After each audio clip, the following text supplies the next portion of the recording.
Hello friends, welcome to our YouTube channel TSP classes. तो कैसे हैं आप सब? आई होप आप लोग बिल्कुल ठीक होंगे।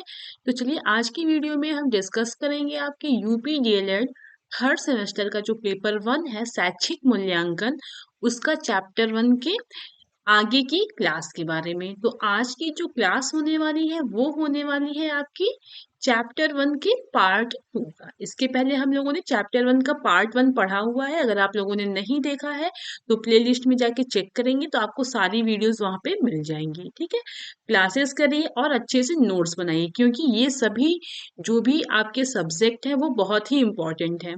चाहे वो टेट हो गया, चाहे वो सीटेट हो गया, इन सभी के लिए यह क्लासेस सभी के लिए जरूरी है। ठीक है, तो अभी से ही मन लगा के पढ़ाई करिए ताकि एग्जाम के टाइम ज्यादा प्रेशर ना हो आपके ऊपर, और अच्छे मार्क्स से और अच्छे जो है परसेंटेज के साथ और चीजें सारी आपकी क्लियर हो जाए। इस तरह से आपको पढ़ाई करनी है। ठीक है, तो चलिए अब हम क्लास को स्टार्ट करते हैं। तो ये जो है आपका चैप्टर 1 है। ठीक, चैप्टर 1 का पार्ट 2 है। ठीक, इसके पहले वाले पार्ट में हम लोगों ने मापन पढ़ा था कि मापन क्या होता है। ठीक, मापन के बारे में जितनी चीजें थी वो सब हमने पढ़ा था।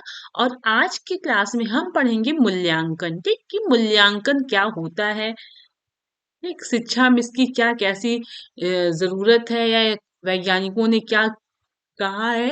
तो हर चीजों को हम यहाँ पे डिस्कस करेंगे। तो चलिए अब शुरू करते हैं। मूल्यांकन का अर्थ पहले हम देखते हैं कि मूल्यांकन का अर्थ क्या होता है। आई बात समझ में? तो देखिएगा, मूल्यांकन का शाब्दिक अर्थ होता है, यानी जो मूल्यांकन है, ये जो इसका शाब्दिक अर्थ है वो है मूल्य का अंकन, यानी जो मूल्य है उसका अंकन। ठीक, अर्थात यह दो शब्दों से मिलकर बना है। आपका जो मूल्यांकन है वो दो शब्दों से मिलकर बना है, यानी मूल्य प्लस अंकन। मूल्यांकन को अगर हम तोड़ेंगे तो मूल्य प्लस अंकन बनेगा। तो देखिएगा, मूल्य, जब आप कभी मार्केट में कोई सामान खरीदने जाते हैं तो वहां पे कहते हैं ना कि इसका मूल्य क्या है, इस वस्तु का मूल्य क्या है। तो उस इसी मूल्य का अंकन करना ही आपका मूल्यांकन कहलाता है। ठीक, किसी व्यक्ति की वैल्यू क्या है, ठीक, उसके कैसे क्या गुण है, ठीक, कोई जगह है उसका क्या प्रॉपर्टीज है, ठीक, उसकी क्या गुण है, उसकी क्या वैल्यू है, इन सभी को अंकन करना ही आपका मूल्यांकन कहलाता है। यही बात समझ में? अब देखिएगा, इस प्रकार मूल्यांकन का आशय किसी वस्तु या व्यक्ति के मूल्य को आंकने की वह प्रक्रिया है जिसमें मापित मूल्य का अवलोकन कर उसकी उपयोगिता या मूल्य का निर्धारण किया जाता है। कहने का तात्पर्य है कि मूल्यांकन से आशय है कि कोई वस्तु है या कोई व्यक्ति है कि उसका जो भी मूल्य है, यानी उसकी जो भी गुण है, उसका जो भी गुण है उसको आंकने की प्रक्रिया, यानी कोई व्यक्ति है या वस्तु है उसके अंदर जो गुण है उसको पता लगाने की जो प्रक्रिया होती है, या उसके गुण को मापना, जो मापत करते हैं। ठीक, यानी ये कहते हैं कि अच्छा ये व्यक्ति है, इसके अंदर ये गुण है, तो हम क्या करें, इसका मूल्यांकन कर रहे हैं। ठीक, तो जिसे हम क्या करते हैं, मापित मूल्य का अवलोकन करते हैं और उसकी उपयोगिता या मूल्य का निर्धारण किया जाता है। आगे बात समझ में? अब देखिएगा, आपका जो मूल्यांकन है वो आपका परिमाणात्मक और गुणात्मक दोनों तरह की सूचनाएं प्राप्त होती है। यानी मूल्यांकन से आपका परिमाणात्मक, ठीक, और गुणात्मक दोनों तरह की सूचनाएं प्राप्त होती हैं। और हमने मापन में पढ़ा था कि मापन में सिर्फ और सिर्फ परिमाणात्मक जो है सूचनाएं प्राप्त होती है, लेकिन मूल्यांकन में क्या है आपका, आपका परिमाणात्मक और गुणात्मक दोनों तरह की सूचनाएं आपकी प्राप्त होती हैं। क्वेश्चन इंपॉर्टेंट है, ध्यान से देखिएगा। ठीक, चलिए अब हम देखते हैं मूल्यांकन की परिभाषाएं क्या होती हैं। तो अलग अलग जो है आपके वैज्ञानिकों ने कहा है, तो वन बाय वन हम सबके अनुसार पढ़ेंगे। तो देखते हैं, रेमर्स एवं गेज के अनुसार मूल्यांकन क्या है वो देखिएगा। मूल्यांकन में व्यक्ति या समाज या दोनों की दृष्टि से जो अच्छा है या वांछनीय है उसको मानकर चला जाता है। कहने का मतलब ये है कि मूल्यांकन के द्वारा, ठीक, चाहे वो व्यक्ति और समाज, ठीक, व्यक्ति और समाज दोनों की दृष्टि से जो अच्छा होता है उसी को मानकर हम चलते हैं। आई बात समझ में? चलिए अब देखते हैं कोठारी आयोग के अनुसार। जो कोठारी आयोग है उनके अनुसार मूल्यांकन क्या होता है, तो देखिएगा, मूल्यांकन एक क्रमिक प्रक्रिया है। कैसा है ये? क्रमिक प्रक्रिया, यानी क्रम से इसको हम मापते हैं। यह संपूर्ण शिक्षा प्रणाली का एक अभिन्न अंग है और यह शिक्षण लक्ष्यों से घनिष्ठ रूप से संबंधित है। कोठारी जी ने कहा कि मूल्यांकन जो होता है वो एक क्रमिक प्रक्रिया है, यानी एक ऑर्डर में इसको हम मूल्यांकन को करते हैं। जैसे मान लीजिए कोई कक्षा एक का बच्चा है, ठीक, तो उस बच्चे से हम एक के ही क्वेश्चंस पूछ के उसकी शिक्षा का मूल्यांकन करेंगे, ठीक। दो का बच्चा है तो दो से, ये नहीं कि एक का बच्चा है तो 10 कक्षा की क्लास के जो क्लास 10 के बच्चे को जो क्वेश्चंस पूछे जाते हैं वो हम क्लास 1 के बच्चों से पूछे, ऐसा बिल्कुल नहीं करते हैं। इसलिए कहा जाता है कि मूल्यांकन जो है वो एक क्रमिक प्रक्रिया है, ठीक। और यह संपूर्ण शिक्षा प्रणाली का, यानी जो भी शिक्षा प्रणाली है आपका, उसमें मूल्यांकन जो है वो क्या है? एक अभिन्न अंग है, यानी एक बहुत ही महत्वपूर्ण अंग है। और यह शिक्षण लक्ष्यों से घनिष्ठ रूप से संबंधित है, और जितने भी शिक्षण के द्वारा जो लक्ष्य प्राप्त किए जाते हैं उसका बहुत ही घनिष्ठ संबंध है, किसका? मूल्यांकन का। आगे बात समझ में। अब देखिए कुछ इंपॉर्टेंट पॉइंट है उसको देख लीजिए। मूल्यांकन शिक्षण प्रक्रिया का अभिन्न अंग है। कहने का मतलब है कि जो मूल्यांकन है वो शिक्षण प्रक्रिया का क्या है? बहुत ही महत्वपूर्ण अंग है। कैसे महत्वपूर्ण अंग हुआ? जैसे कि अगर टीचर बच्चों को पढ़ा रहा है, ठीक, तो वह मूल्यांकन के द्वारा ही पता कर सकता है कि मेरे द्वारा पढ़ाया गया हुआ चीज बच्चों को कितना समझ में आया है, ठीक। बच्चे कितना उस चीज को समझ रहे हैं, बच्चे उस चीज को कितना ज्ञान प्राप्त कर रहे हैं, ठीक है।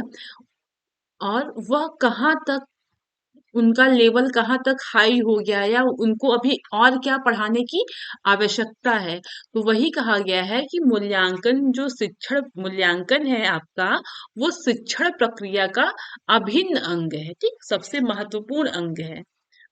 आगे है आपका, मूल्यांकन एक क्रमबद्ध व व्यापक प्रक्रिया है। अभी आपको पीछे ही मैंने बताया कि मूल्यांकन क्या होता है? एक क्रमबद्ध प्रक्रिया है, यानी ऑर्डर से चलता है, सीक्वेंस से चलता है। ये नहीं कि एक बार इसको तो एक बार इसको, पहले एक दो तीन ऐसे ऑर्डर से चलता है, ठीक। और यह व्यापक प्रक्रिया, यानी व्यापक मतलब बहुत ही बड़ा, फैला हुआ, ठीक, बहुत ही व्यापक प्रक्रिया है। अगला है आपका, यह लगातार चलने वाली प्रक्रिया है, यानी यह कंटिन्यू चलती है, ठीक, जीवन से लेके मृत्यु तक यह चलती रहती है, जिसमें विद्यार्थी की प्रगति के बारे में जानने के लिए अनेक प्रकार के प्रयास किए जाते हैं। अब मान लीजिए स्टूडेंट लाइफ में जो बच्चे हैं उनका क्या प्रोग्रेस है, ठीक, उसको पता करने के लिए जो है बहुत अनेक प्रकार के क्या होते हैं? प्रयास या कोशिश किए जाते हैं। जैसे मान लीजिए टेस्ट हो जाता है, एग्जाम हो जाता है, ठीक, या तो फिर ये आपके क्लासेस में रैंडम चीजें, टेस्ट या कोई टॉपिक दे दिया जाता है, उससे संबंधित चीजें कराया जाता है। तो यही कहा जा रहा है कि आपका जो मूल्यांकन होता है वो विद्यार्थी की प्रगति के बारे में जानने के लिए जो है, मूल्यांकन के द्वारा हम पता कर सकते हैं कि बच्चा कितना पढ़ा और उसको चीजें कितनी समझ में आई। आगे बात समझ में। अब हम देखते हैं शैक्षिक मूल्यांकन क्या होता है, यानी एजुकेशनल इवैल्यूएशन क्या होता है। आपका शैक्षिक मूल्यांकन क्या होता है, ठीक, तो समझिएगा। मूल्यांकन शैक्षिक प्रक्रिया का अभिन्न अंग है। जैसा कि भी मैंने आपको बताया कि जो मूल्यांकन है वो आपका शैक्षिक प्रक्रिया का, यानी जो शिक्षण आपकी प्रक्रिया है, जो शिक्षा है, उसका बहुत ही महत्वपूर्ण अंग है। मूल्यांकन न केवल शैक्षिक प्रक्रिया से जुड़ा है बल्कि जीवन के प्रत्येक पहलू से संबंधित है। यानी मूल्यांकन शैक्षिक प्रक्रिया से तो जुड़ा ही है, लेकिन जीवन के प्रत्येक पहलू से भी संबंधित है, यानी जीवन से भी संबंधित है।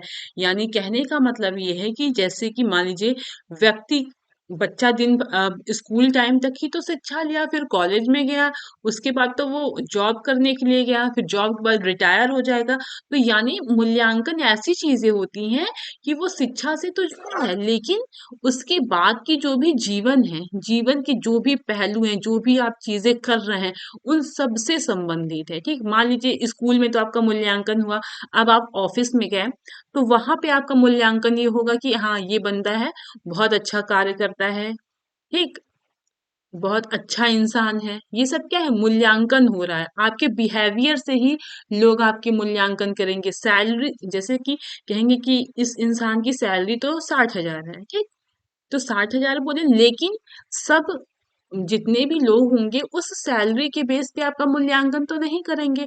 अब कोई अननोन पर्सन रहेगा, वो अगर नहीं जानता है कि आपकी सैलरी कितनी है, तो वो आपका मूल्यांकन थोड़ी ना करेगा। वो तो आपके बिहेवियर के बेस से आपका मूल्यांकन करेगा कि इस इंसान का व्यवहार तो बहुत अच्छा है, ठीक, इसके बात करने का तरीका बहुत अच्छा है, तो उस हिसाब से लोग मूल्यांकन करते हैं। तो वही कहने का मतलब ये है कि जीवन के जो भी प्रत्येक पहलू हैं, वह मूल्यांकन से संबंधित है, ठीक। मूल्यांकन जो है शैक्षिक प्रक्रिया से तो जुड़ा है, लेकिन जीवन के हर एक पहलू से भी संबंधित है। आई बात समझ में? जीवन के प्रत्येक क्षेत्र में किसी न किसी रूप में मूल्यांकन की अपेक्षा की जाती है, ठीक। जीवन के हर एक क्षेत्र में, ठीक, कोई किसी न किसी रूप में जो है मूल्यांकन की अपेक्षा की जाती है। आइए आगे देखते हैं। मूल्यांकन के आधार पर बच्चों की योग्यता एवं उपलब्धि दोनों का आकलन किया जाता है। यानी देखिए, मूल्यांकन के आधार पर क्या करते हैं, बच्चा किस योग्य हो गया है, ठीक, उसने क्या क्या उपलब्धि हासिल कर ली है, इन सब चीजों का आकलन किया जाता है। जैसे बचपन में बच्चों को चीजें सिखाई जाती हैं, है ना, कि बड़ों को नमस्ते बोलते हैं, पाँव छूते हैं, ठीक, ब्रश करके सोते हैं, बहुत सारी चीजें बच्चों को सिखाई जाती है। तो वो सब चीजें अभी थोड़े बड़े होने पे उनको याद है कि नहीं याद है, तो ये सब हम मूल्यांकन के द्वारा ही आकलन कर सकते हैं। आगे बात समझ में? अब जैसे कुछ एग्जाम्पल है उसके द्वारा हम समझते हैं। जैसे मान लीजिए डॉक्टर, ठीक, आपके जो डॉक्टर होते हैं वो औषधि के प्रभाव का मूल्यांकन रोगी के स्वास्थ्य में सुधार के आधार पर करता है। यानी जो डॉक्टर होते हैं वो जो मेडिसिन आपके पेशेंट को देते हैं, यानी डॉक्टर अगर किसी पेशेंट को जो दवा दे रहे हैं उसका वो मूल्यांकन कैसे करेंगे, यानी उस दवा का मूल्यांकन कैसे करेंगे, कि ऐसे ही तो करेंगे कि हाँ, इस दवा को मैंने उस पेशेंट को दिया था इस बीमारी के लिए, और वो दवा बहुत ही कारगर हुई, ठीक, मतलब वो दवा बहुत ही फायदा किया और रोगी बिल्कुल स्वस्थ हो गया। तो डॉक्टर ने क्या किया, औषधि का मूल्यांकन किया, किसके बेस पे, उस रोगी को दवा दे के, ठीक। तो वही कहा जा रहा है कि जो डॉक्टर है वो औषधि का जो प्रभाव है उसका मूल्यांकन रोगी के स्वास्थ्य में सुधार के आधार पर करता है। आगे बात समझ में?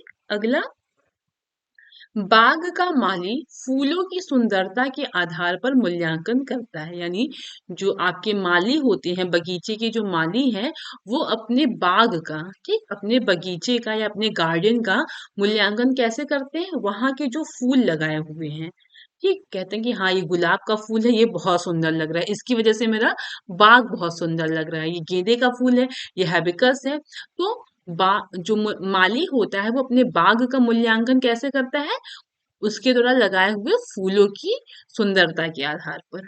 आगे बात समझ में?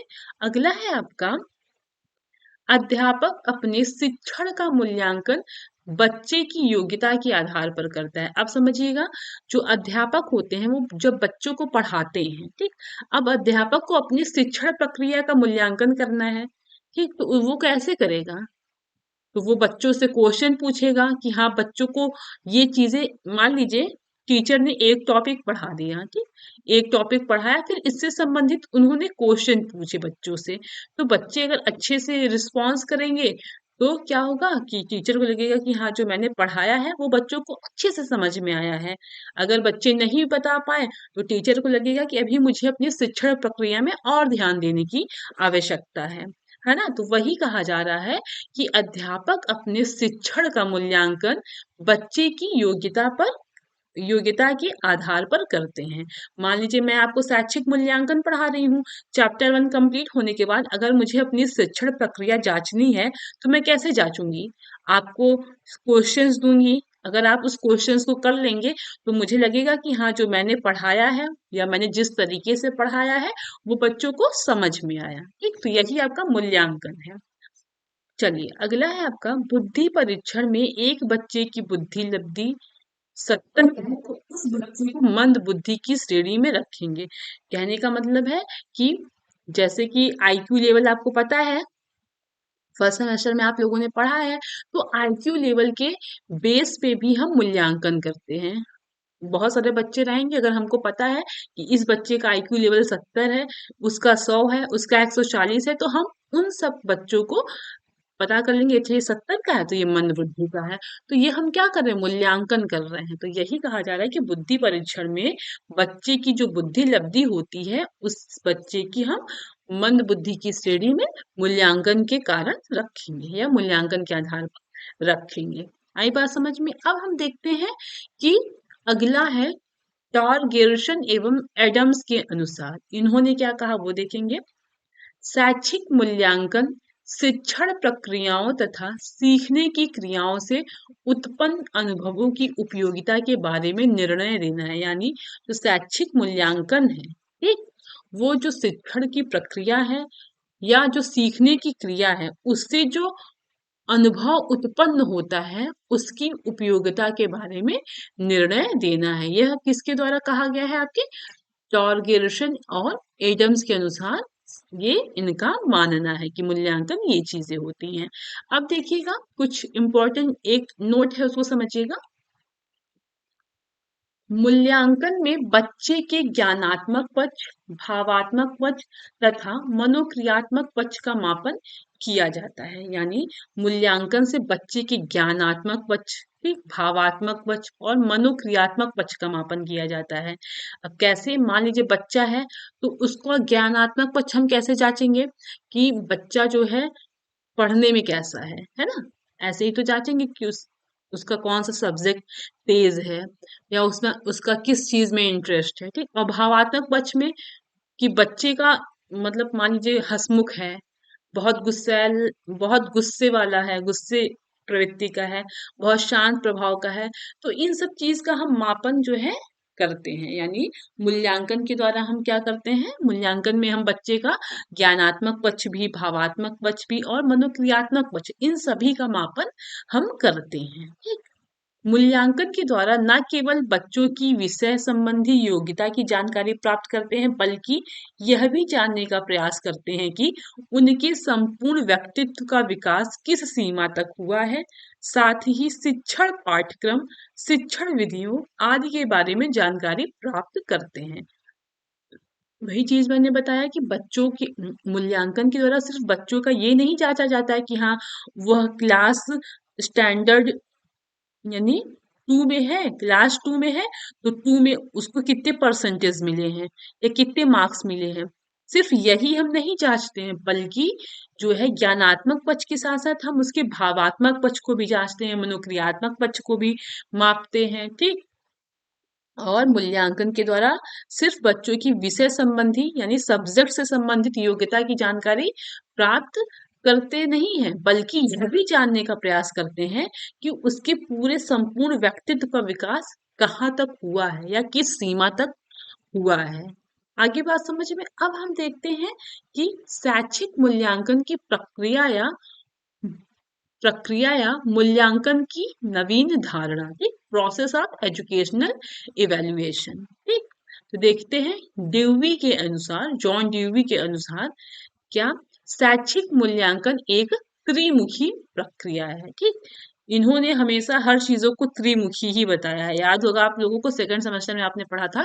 देखिएगा शैक्षिक मूल्यांकन क्या है? एक त्रिमुखी प्रक्रिया है। कैसे प्रक्रिया है?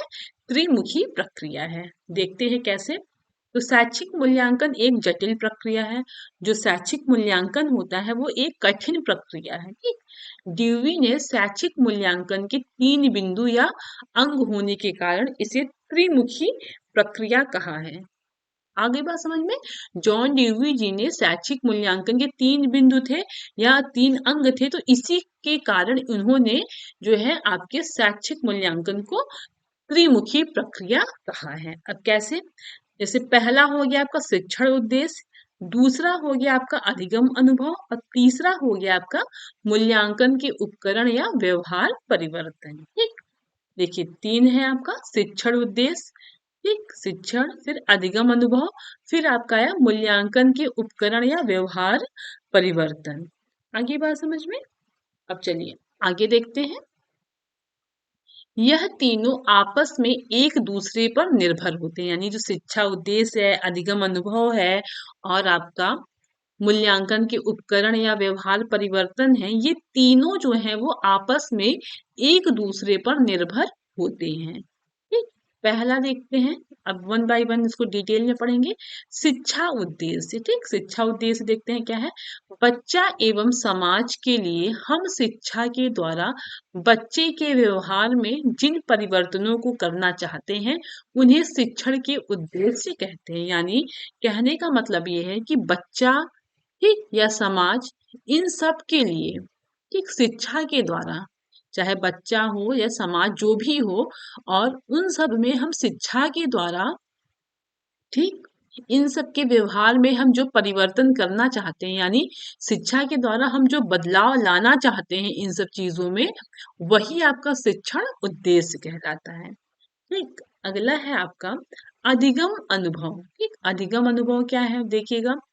शिक्षण उद्देश्य के अनुसार अध्यापक विद्यालय में ऐसा वातावरण प्रस्तुत करते हैं जो बच्चों के सीखने के अनुभव उत्पन्न करने में सहायता करते हैं। यानी शिक्षण उद्देश्य के अनुसार अध्यापक जो होते हैं स्कूल में ऐसा वातावरण प्रस्तुत करते हैं कि बच्चों के सीखने के लिए उन्हें अनुभव उत्पन्न करने में सहायता करते हैं।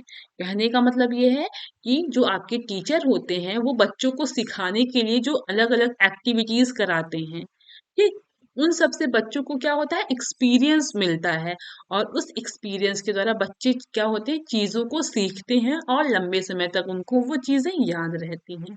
आगे बात समझ में। अब अगला देखते हैं व्यवहार परिवर्तन। क्या है अगला? व्यवहार परिवर्तन। ठीक, व्यवहार परिवर्तन के द्वारा शिक्षण उद्देश्य की प्राप्ति के बारे में पता चलता है। यानी जो आपका व्यवहार परिवर्तन है इसके द्वारा क्या पता चलता है कि शिक्षण के उद्देश्य की प्राप्ति के बारे में पता चलता है। यानी व्यवहार परिवर्तन के द्वारा यह पता चलता है कि शिक्षण के द्वारा बच्चों या समाज में जो भी आपको चीजें प्रोवाइड की गई हैं वह कितना, मतलब कि पहुंचा है, या उसको बच्चों ने कितना अचीव किया है, उन सब चीजों को जो है पता चलता है किसके द्वारा, आपके व्यवहार परिवर्तन के द्वारा। ठीक, अब देखते हैं डॉक्टर पटेल के अनुसार, समझिएगा, शैक्षिक मूल्यांकन की प्रक्रिया चतुर्मुखी है। ड्यूवी के अनुसार त्रिमुखी प्रक्रिया थी, और डॉक्टर डॉक्टर पटेल के अनुसार शैक्षिक मूल्यांकन की प्रक्रिया चतुर्मुखी है। कैसी है आपकी? चतुर्मुखी है। ठीक, तो देखते हैं। डॉक्टर पटेल ने 1978 में 4 बिंदुओं के आधार पर शैक्षिक प्रक्रिया की व्याख्या की।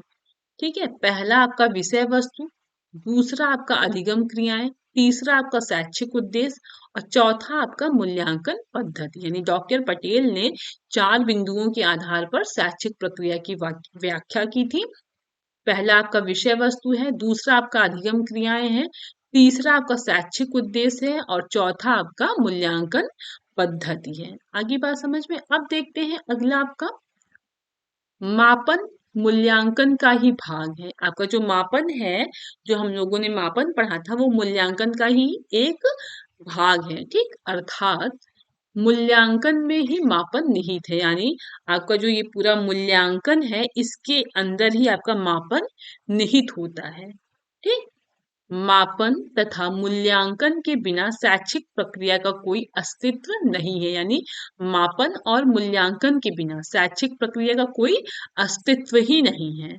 शिक्षण के साथ साथ मूल्यांकन भी निरंतर चलता रहता है। जैसे शिक्षण शिक्षण प्रक्रिया चलती रहती है, उसी प्रकार साथ साथ मूल्यांकन भी उसके साथ साथ चलता रहता है। ठीक, आगे देखिएगा, मूल्यांकन की शिक्षा में आवश्यकता एवं महत्व, यानी मूल्यांकन की जो आवश्यकता है या महत्व है शिक्षा में, वो क्या है। ठीक, पहला सीखने की प्रेरणा। ठीक, जैसे कि बच्चों में, अगर हम बच्चों का जब मूल्यांकन करते हैं, बच्चों का जब हम मूल्यांकन करते हैं तो क्या होता है, अगर उनको कुछ चीजें नहीं समझ में आती है ना, बच्चों का अगर हम मूल्यांकन करते हैं तो हमें ये पता चलता है कि बच्चा किस सब्जेक्ट में वीक है, या उसको चीजें कहाँ नहीं समझ में आ रही हैं।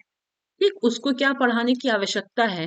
तो जब बच्चों को खुद पता चलेगा कि हाँ मेरा ये चीज कम है, या टीचर मेरे ऊपर ध्यान दे रहे हैं, तो उसके अंदर क्या आएगा, सीखने का प्रेरणा आएगा, यानी सीखने के लिए वो मोटिवेट होगा। तो वही कहा जा रहा है कि मूल्यांकन से जो है बच्चों में सीखने की प्रेरणा आती है। ठीक, अगला है आपका पाठ्यक्रम में परिवर्तन।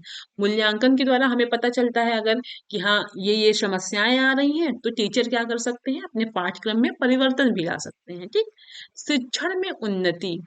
तो आपके मूल्यांकन के द्वारा क्या होता है, शिक्षण में उन्नति भी होती है, यानी जब टीचर को पता चलेगा कि हाँ ये चीजें हैं, यहाँ यहाँ दिक्कत है, तो वो क्या करेगा, जब पाठ्यक्रम को चेंज करेगा या फिर अलग अलग शिक्षण विधियों को का प्रयोग करेगा, तो शिक्षण में क्या होगा, प्रोग्रेस आएगी ही आएगी, है ना।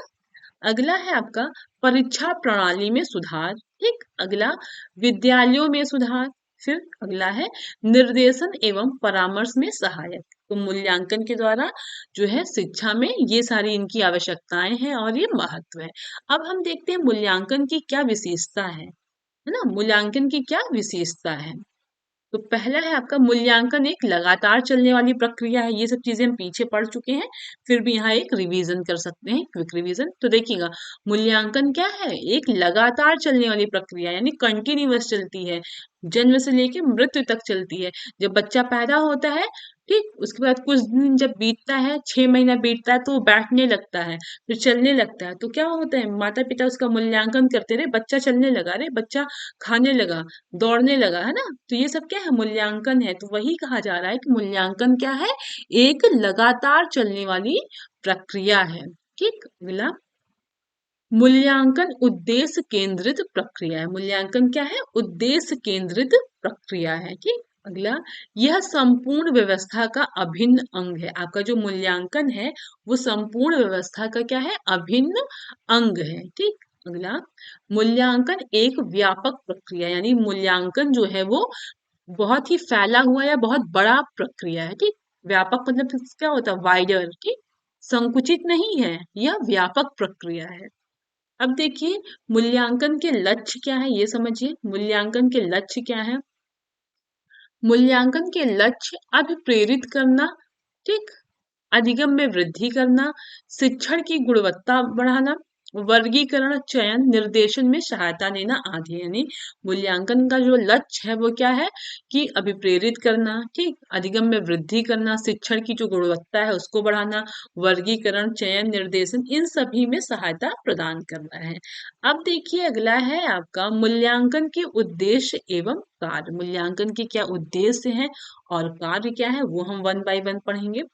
पहला है आपका बच्चों के विभिन्न गुणों का मापन करके उन्हें विभिन्न वर्गों एवं श्रेणियों में चयन करना या बांटना, यानी बच्चों के जो मूल्यांकन के द्वारा बच्चों के जो गुण है उनका मापन करना, और उनको अलग अलग अलग वर्ग और श्रेणी में उनको जो है चयन करना या बांटना। ठीक, जैसे मान लीजिए आपके ढेर सारे आपके क्या हो, प्लेयर हो, ठीक, यानी खिलाड़ी हो, तो उनका मापन मूल्यांकन करेंगे हम। तो जो जिस श्रेणी में रहेगा उसको हम प्रथम, सेकंड, थर्ड, ऐसी श्रेणी में उसको हम बांट सकते हैं। ठीक, अगला है आपका मूल्यांकन के द्वारा बच्चों की क्षमताओं और योग्यताओं के आधार पर बच्चों के भविष्य के बारे में अनुमान लगाना, यानी जैसे बच्चे हैं उनसे अगर हम पूछेंगे, ठीक, अगर कोई बच्चा बायो में अच्छा है पढ़ने में, तो हम क्या कहते हैं कि अच्छा ये जो है क्या बनेगा, डॉक्टर ही बनेगा। अगर कोई बच्चा मैथ्स में अच्छा है, फिजिक्स में अच्छा है, तो हम क्या कहते हैं कि वो इंजीनियरिंग में जाएगा, है ना।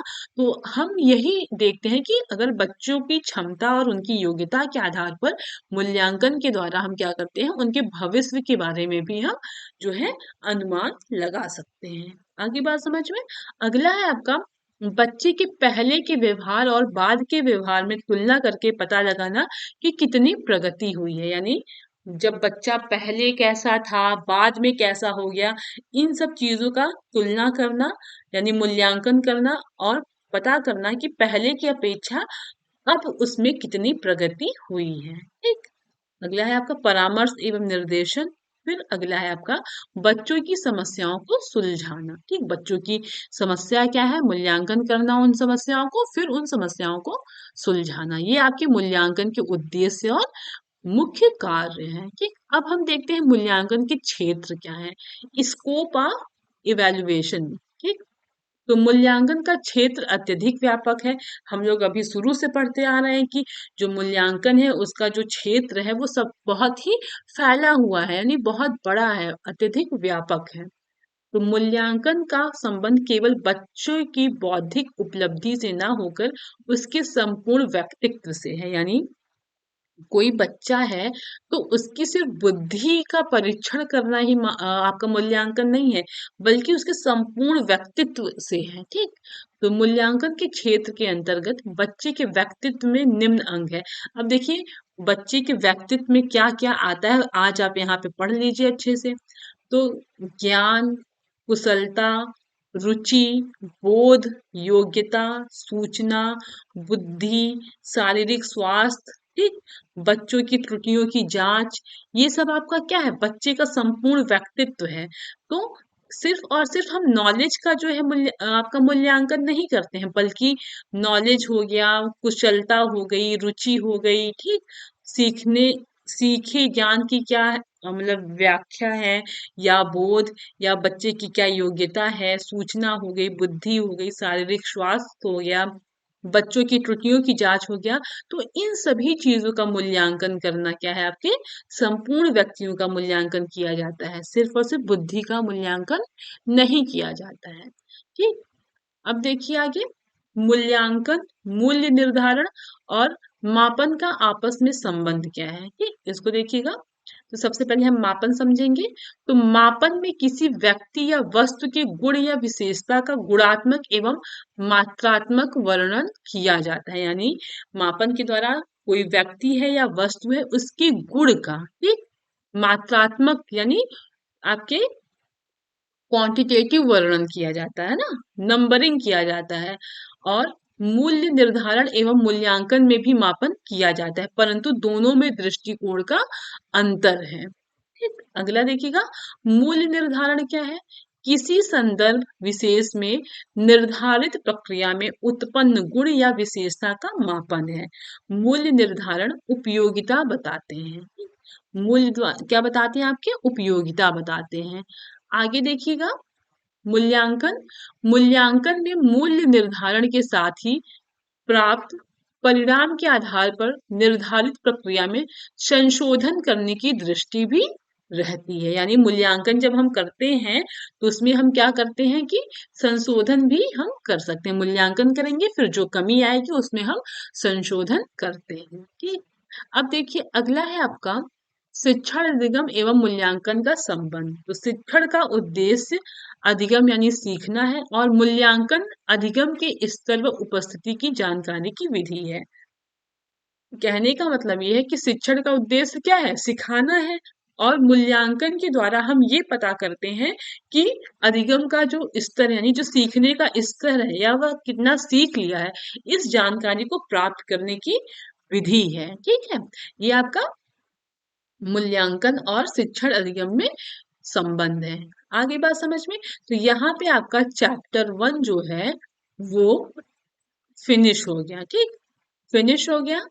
अब हम मिलेंगे आपको चैप्टर 2 में, और ये क्लासेस की नोट्स आपको टेलीग्राम आईडी पे मिल जाएगी। आप अगर नहीं जुड़े हैं तो डिस्क्रिप्शन बॉक्स में लिंक रहता है, आप वहां से टेलीग्राम आईडी से कनेक्ट हो जाइए। वहां पे आपको इम्पोर्टेंट न्यूज शेयर किए जाते हैं, ठीक है, इम्पोर्टेंट नोट्स आपको शेयर किए जाते हैं। तो चलिए क्लास को यही एंड करते हैं। चैनल पे नए हैं तो चैनल को सब्सक्राइब करिएगा और अपने दोस्तों के साथ कॉलेज ग्रुप में जरूर शेयर करिएगा। क्लासेस कैसी लग रही हैं, नोट्स आप बना रहे हैं कि नहीं बना रहे हैं, कमेंट करके जरूर बताइएगा। और एक बहुत ही इंपॉर्टेंट बात, अगर आपको नोट्स दिए जा रहे हैं तो ये नहीं कि सिर्फ नोट्स आप रखिए, उस नोट्स से आप क्या करिए, आप अपने रिटन नोट्स बनाइए अपने हाथों से, अपनी हैंड राइटिंग में जब नोट्स बनाएंगे ना, तो क्या होगा कि चीजें आपको क्लियर हो जाएंगी। एक बार क्लास कर लीजिए फिर नोट्स बना लीजिए, हालांकि बहुत समय है और चीजें आराम से पढ़ते हुए चलेंगे तो आप जो है क्लियर हो जाएगा। बहुत सारे बच्चे पूछ रहे थे कि आपकी संस्कृत क्लासेस कब से चलेंगी, तो 2 या 3 दिन में जो है आपको सारी क्लासेस प्रोवाइड करा दी जाएंगी। चलिए अब क्लास को यहीं एंड करते हैं, फिर मिलते हैं अगली क्लास में। Okay, thank you.